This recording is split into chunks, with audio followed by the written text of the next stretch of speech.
A gunshot rang out at my daughter's graduation. Blood covered her white dress. She fell in her wheelchair, crying. Karen, our mean neighbor, held the gun. She was angry about our wheelchair ramp. She did not know I am the state governor. She made a big mistake. Before watching full story, comment below from where you're watching. Also like and subscribe for more stories. The morning of May 15th, 2023, started like a dream. I woke up early and made pancakes for Alex, my 18-year-old daughter. She was so excited she could barely eat. "Dad, I can't believe it's finally here," she said, her eyes shining. Graduation day. Alex had worked so hard for this moment. She was valedictorian of Oak Ridge High School, despite being paralyzed from the waist down since she was 5 years old. The car accident that took her legs also took her mother, Sarah. But Alex never let her disability stop her. She studied late into the night, joined clubs, and always had a smile that could light up any room. I helped her get ready that morning. Her blue graduation gown looked perfect over her white dress. She had practiced her speech so many times. "I want to talk about how challenges make us stronger," she told me. I was so proud of her. This was her day to shine. The auditorium at Oak Ridge High was packed with families. Cameras flashed everywhere. Parents whispered excitedly to each other. The smell of fresh flowers filled the air from the decorations on stage. I sat in the front row, my heart full of joy. Alex sat with the other graduates on stage, her wheelchair positioned perfectly at the end of the row. When they called her name as valedictorian, the crowd clapped loudly. Alex wheeled herself to the podium, her face glowing with happiness. She adjusted the microphone and looked out at everyone. "Fellow graduates, families, and teachers," she began. Her voice was clear and strong, but then everything changed in one terrible second. A loud bang echoed through the auditorium like thunder. At first I thought it was a car backfiring outside, but then people started screaming. I looked up and saw Alex slump forward in her wheelchair. Blood was spreading across her white dress under the graduation gown. "Alex!" I shouted, jumping up from my seat. My legs felt like lead as I ran toward the stage. Parents were pushing and running everywhere. Children were crying. Teachers were yelling for everyone to stay calm. I reached Alex and dropped to my knees beside her wheelchair. Blood covered my hands as I held her head. Her eyes were wide with shock and pain. Her face had turned pale white. "Dad, it hurts so much," she whispered. Her voice was so weak I could barely hear her. "Stay with me, baby girl," I said, my voice breaking. "Help is coming." But inside I was falling apart. My daughter, my precious Alex, was bleeding in my arms. The little girl who had survived losing her legs and her mother was now fighting for her life again. The chaos in the auditorium was like nothing I had ever seen. People were running and screaming. Some parents grabbed their children and rushed for the exits. Others stood frozen in shock. The graduates on stage were crying and trying to get away from Alex, afraid the shooter might fire again. That's when I saw her. Karen Wilkins, the 55-year-old president of our homeowners association, stood about 10 rows back. She had a gun in her right hand, smoke still coming from the barrel. Her face was twisted with anger and hate. Her gray hair was messy and her eyes looked wild. "That girl ruined everything," Karen screamed at the top of her lungs. "The ramp. The rules. She doesn't belong in our neighborhood." Her voice was full of venom. Some parents near her backed away in fear. 2 security guards tackled Karen to the ground. She fought them, trying to keep hold of the gun. "She deserved it. That family destroyed our community," she kept yelling as they handcuffed her. The gun clattered across the floor. Police officers rushed into the building with their weapons drawn. They surrounded Karen while the security guards held her down. "Stay down! Don't move!" one officer shouted. Karen was still screaming about Alex and our family as they arrested her. Why did she hate us so much? It all started 2 years ago when we moved to Oak Ridge Estates. It was a fancy gated community with perfect lawns and strict rules about everything. After Alex's accident, we had to build a wheelchair ramp at our front door. It was made of wood and painted to match our house. We needed it so Alex could get in and out safely, but Karen hated that ramp from the very first day. She knocked on our door the week after we installed it. "That ugly thing has to go," she said, pointing at the ramp. "It violates Section 4.2 of our community rules. All front entrances must be uniform." "It's for my disabled daughter," I explained. "She needs it to get into the house." "Build it in the back," Karen snapped. "Front yards are for beauty, not that. The garage is in front. The back door has stairs. This is the only way." Karen's face turned red. Rules are rules. Remove it or face fines. What followed were 2 years of harassment from Karen. She sent us official letters every week demanding we remove Alex's ramp. The fines started small, $100, then $200. When we refused to pay, they grew to $500, then $1,000. I fought back with lawyers. This ramp is protected under the Americans with Disabilities Act. My attorney told the HOA board, you cannot force them to remove accessibility equipment. We won in court, but that only made Karen angrier. Karen was a bully who controlled the neighborhood like a dictator. She had been divorced twice and had no children of her own. The HOA was her whole life. She fined neighbors for grass that was too long, flowers in the wrong colors, or cars parked in driveways for more than 24 hours. People were afraid of her because she could make their lives miserable. She watched our house like a hawk. If Alex left her wheelchair on the front porch for 5 minutes, Karen would take photos and claim it was unsightly equipment storage. When I painted our mailbox the same blue as our house, she fined us $300 because it wasn't the approved beige color. The harassment got worse last month. Karen accused Alex of vandalizing her expensive Mercedes car. I saw her wheelchair scratch my door on purpose, she told everyone at the monthly HOA meeting. It was a complete lie. Alex couldn't even reach the car door from her wheelchair, and she was the kindest person you could ever meet. But Karen spread this lie around the neighborhood. Some neighbors started avoiding us. That family is nothing but trouble, I heard one woman say. First the ugly ramp, now vandalism. It broke Alex's heart. She had always been friendly with everyone. Dad, why does Mrs. Wilkins hate me so much? Alex asked one night after hearing the rumors. I never did anything to her. Some people are just mean, sweetheart, I told her. But don't let it change who you are. You're perfect just the way you are. What Karen didn't know was that I had a secret. In our small town of Oak Ridge, I was just Elias Thompson, a quiet single father who kept to himself. But 3 days a week, I drove to the state capitol where I worked as the governor of our state. I had kept this secret to give Alex a normal life.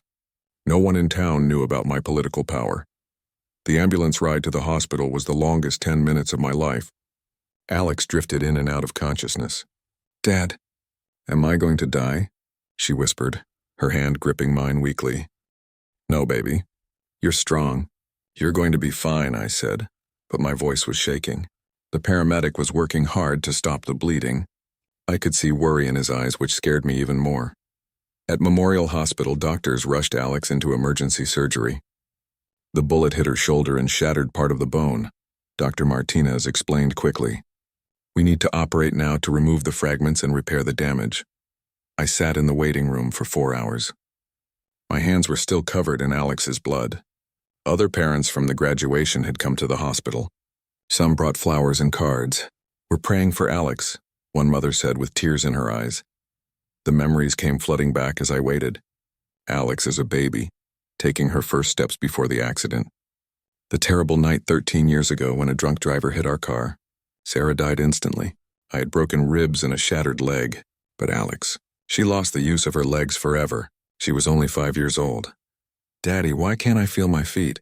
She had asked from her hospital bed back then. How do you explain paralysis to a 5-year-old? How do you tell her that her life will never be the same? But Alex was amazing. She learned to use her wheelchair like other kids learn to ride bikes. She fell down many times but always got back up. I'm okay, Dad, she would say with a big smile, even when she was hurt. After Sarah died, I quit my job as a lawyer to take care of Alex full-time. We moved to different towns looking for the right schools and doctors.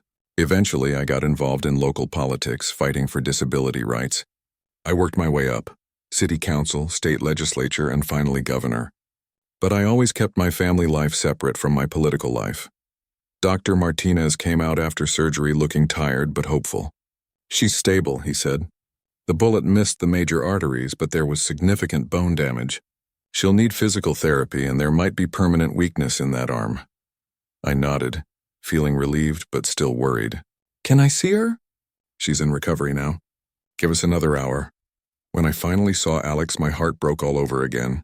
She looked so small and fragile in that hospital bed. Tubes were connected to her arms and machines beeped softly around her. Her shoulder was wrapped in thick bandages. When she opened her eyes and saw me, she started crying. Dad, why did she shoot me? What did I do wrong? Alex sobbed. I sat on the edge of her bed and held her good hand. You didn't do anything wrong, sweetheart. Mrs. Wilkins is a very sick, angry person, but she's going to pay for what she did to you.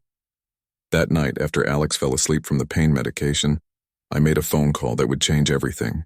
I called Mia Rodriguez, my chief of staff at the governor's office. Mia, it's Elias. I need you to do something for me, and it has to stay completely secret. Of course, Governor. What do you need? I want you to investigate Karen Wilkins from Oak Ridge. Find everything. Criminal history, financial records, tax returns, everything. Be very careful and don't let anyone know this is coming from me. Consider it done. But Governor, what's this about? She shot my daughter today at her graduation, and she's going to pay for it. Mia worked fast. Within 24 hours, she had a thick file on Karen Wilkins. What she found made me smile for the first time since the shooting. Karen had been stealing money from the HOA for years. She took $67,000 over 4 years, using it for personal vacations and shopping trips. She claimed these were community development, expenses, and educational conferences. She had also been charged with assault 5 years ago when she hit her second ex-husband with a flower pot during their divorce. The charges were dropped, but the police report was still on file. I sent this information anonymously to the district attorney's office. Within days, Karen was arrested for embezzlement and fraud on top of the attempted murder charges. Her bail was revoked and she was sent to jail to await trial. Alex's recovery was harder than anyone expected. The physical therapy was painful and frustrating. Every day, a therapist named Lisa came to help Alex move her injured arm. Okay, Alex, try to lift your arm up to shoulder height, Lisa would say gently. Alex would try, her face scrunching up in pain. I can't. It hurts too much. She would cry, tears streaming down her face. You're doing great. Let's try again just a little bit. I watched these sessions feeling helpless. My daughter, who had overcome so much, was struggling with basic movements. The bullet had damaged nerves and muscles in her shoulder. The doctors weren't sure if she would ever have full use of that arm again. But the physical pain wasn't the worst part. Alex had nightmares every night.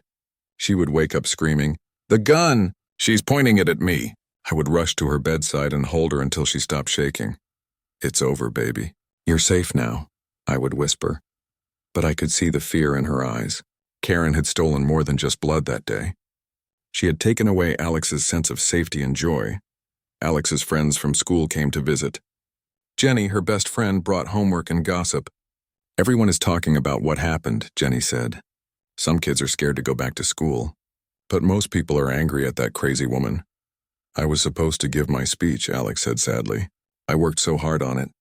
I wanted to tell everyone that challenges make us stronger. Now I feel weak. You're not weak, Jenny said firmly. You're the strongest person I know, and you're going to get through this too. The community response was mixed. Many people sent cards and flowers to the hospital. A GoFundMe page raised $25,000 for Alex's medical expenses. Local restaurants donated meals to our family. The mayor visited and called Alex a hero for our town, but some people still supported Karen. A few neighbors posted on social media that she was under too much stress and that our ramp really was an eyesore. One person wrote, "Maybe she just snapped. We all have breaking points." Reading these comments made me furious. As governor, I had power that Karen never knew about. I decided to use it. I called a special session of the state legislature to address HOA abuse. Ladies and gentlemen, I said in my speech to the lawmakers, too many homeowners associations have become tools of harassment and discrimination. We need stronger laws to protect families, especially those with disabilities. I propose the Fair Housing Communities Act, a law that would limit HOA fines, require annual financial audits, and create special protections for accessibility equipment like ramps. Any HOA that violated these rules would lose their legal authority. The bill passed quickly. Most legislators had their own HOA horror stories. When I signed it into law, I thought about Alex lying in that hospital bed. "This is for you, baby girl," I whispered. The new law hit Karen's HOA hard. State investigators audited their books and found the missing money. The organization was dissolved and all current fines were canceled.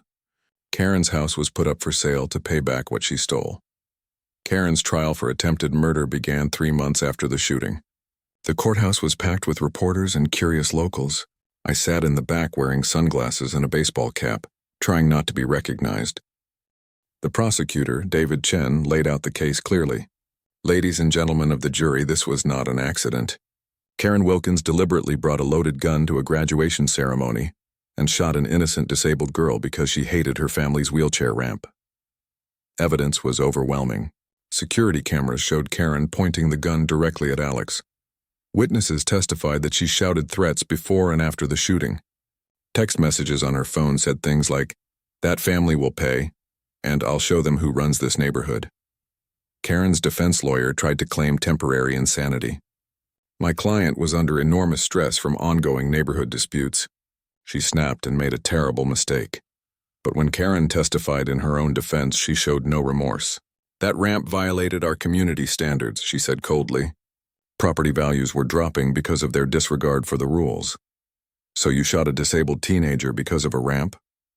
The prosecutor asked. "It was an accident. I meant to fire into the air to get their attention. You aimed directly at her." "I was upset. I wasn't thinking clearly. It was time for me to testify. I had been listed as Elias Thompson, father of the victim. When they called my name, I walked to the witness stand dressed in a simple suit, still wearing my sunglasses. "Please state your name and relationship to the victim," the prosecutor said. "My name is Elias Thompson. Alex is my daughter." I looked directly at Karen as I spoke. "She shot my little girl because she was jealous and hateful." I described that terrible day in detail. The joy on Alex's face before the shooting. The sound of the gunshot. The blood on my hands. Alex's weak voice asking, "Why?" The jury listened with tears in their eyes. "Has this affected your daughter's life?" the prosecutor asked. "She has nightmares every night. She's afraid of loud noises. She can't use her right arm normally anymore." But worst of all, Karen stole her moment of triumph. Alex worked 13 years to overcome her disability and graduate with honors. That day was supposed to be about celebrating her strength. Instead, it became about someone else's hate. During cross-examination, Karen's lawyer tried to make me seem angry and unreasonable. "Isn't it true that you refused to compromise on the ramp issue?" There was no compromise possible. My daughter needs that ramp to get into her own home. "But surely you could have built it somewhere less visible? Would you tell a person in a wheelchair that they can only enter their home through the back door like a servant?" The lawyer had no good answer for that. Then I decided it was time for my big reveal. "Your Honor, I have something important to add to my testimony." "Go ahead, Mr. Thompson." I took off my sunglasses and cap. "I am Governor Elias Thompson of this state." The courtroom exploded. People gasped and whispered. Reporters rushed to take pictures.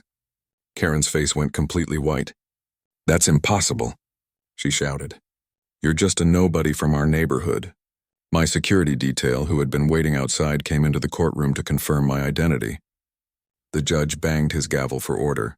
The jury found Karen guilty on all charges: attempted murder, assault with a deadly weapon, and reckless endangerment. At sentencing, the judge was harsh. "Mrs. Wilkins, you targeted an innocent young woman because of petty neighborhood disputes. You showed no remorse, no understanding of the pain you caused. You will serve 30 years in prison with no possibility of parole for 20 years. As the guards led Karen away in handcuffs, she looked at me one last time. "You destroyed my life," she screamed. "You tried to destroy my daughter's life first," I replied calmly. The story became national news. Governor's disabled daughter shot by HOA Karen was on every news channel. Sympathy poured in from across the country. Alex received thousands of cards and letters from people who were inspired by her story. I also sued Karen in civil court for damages. We won $3.5 million, which covered Alex's medical bills and future therapy costs.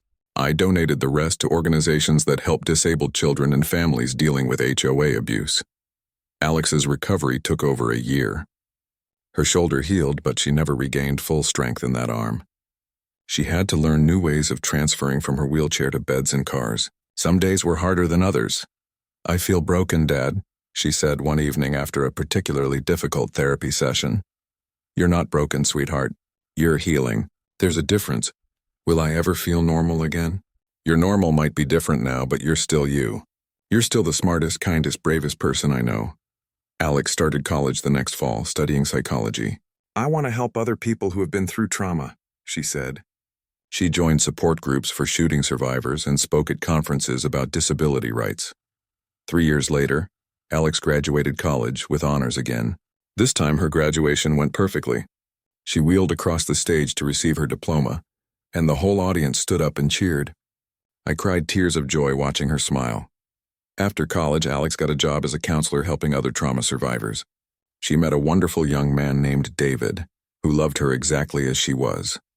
At their wedding, Alex danced in her wheelchair while David knelt beside her. It was the most beautiful thing I had ever seen. Karen died in prison 6 years after the shooting. She had no visitors during her time there. Her former friends in the neighborhood never came to see her. She died alone and forgotten, while Alex was building a beautiful life filled with love and purpose. Today, Alex has a daughter of her own, named Sarah after her grandmother. When little Sarah takes her first steps, Alex cries with joy. "She's walking for both of us, Dad," Alex says. The ramp that started all the trouble is still at our front door, but now it has a small plaque that reads, "In memory of the strength to keep going." Neighbors stop by sometimes to read it and ask about the story. Their children play in our yard, and Alex teaches them that being different is something to celebrate, not hide. Karen thought she could destroy our family with hate and violence. Instead, she only made us stronger. Alex's story has inspired thousands of people around the world. Laws have been changed to protect families like ours, and every day Alex proves that love and kindness are more powerful than anger and fear. The scars from that terrible day will always be with us, but they remind us of how far we've come and how much we have to be grateful for. Alex is my hero, and I know her mother would be so proud of the amazing woman she has become. In the end, justice was served, and love won.